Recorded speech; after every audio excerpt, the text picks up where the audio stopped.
Hello, friends. Sometimes history doesn't knock. It just kicks the door open, yells surprise, and starts a revolution. April 1775. Tensions are so high you could pluck them like fiddle strings. Boston is a powder keg, and General Gage, Britain's top man in the colonies, is sitting on it with a lit match. He gets word. Colonial militias are stockpiling weapons in Concord, just outside of town. What's a loyal servant of the crown to do? Well, he sends 700 redcoats to go retrieve the weapons. Quietly, secretly. Spoiler, it was neither quiet nor secret. Thanks to a network of riders, Paul Revere and his Midnight Saddle Club, the colonists were warned. And no, Revere didn't actually shout, "The British are coming," since most people still were British. He probably said something more practical, like "the regulars are out." Still, it has a nice ring to it, doesn't it?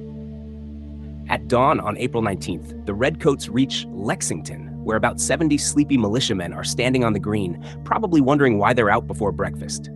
Facing 700 professional soldiers, their odds looked about as good as a snowball in a musket barrel. And then, it happened. Someone fired. No one knows who. A nervous soldier? A jumpy militiaman? A squirrel with a grudge?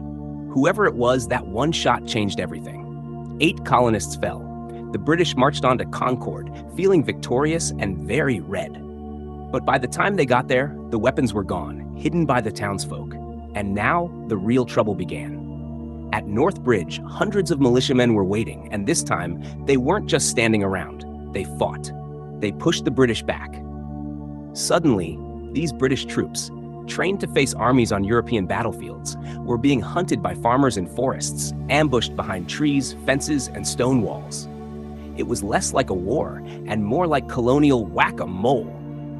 By the time the Redcoats staggered back to Boston, they'd lost nearly 300 men. The militias lost fewer than 100. It was supposed to be a routine confiscation. It became a running battle. It was the day the colonies drew a line in the dirt and dared an empire to cross it. And cross it they did. Let's take a moment here. Imagine you're a farmer with a musket. Yesterday, you were tilling soil. Today, you're part of something bigger, a resistance, a revolution. That thought hits harder than any bullet. News of the battle spread faster than gossip at a quilting bee. "The British fired first," cried the patriots. "We were defending ourselves," they insisted.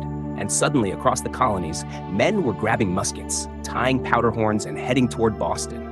The world had heard the shot, and it echoed from Concord to London. There was no going back. The Revolutionary War had begun.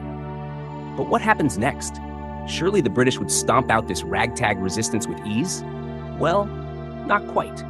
Because in the next clash, the Patriots climb a hill, and though they lose the ground, they gain something even greater.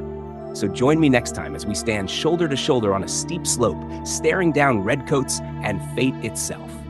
Next episode, Bunker Hill, Courage in the Climb.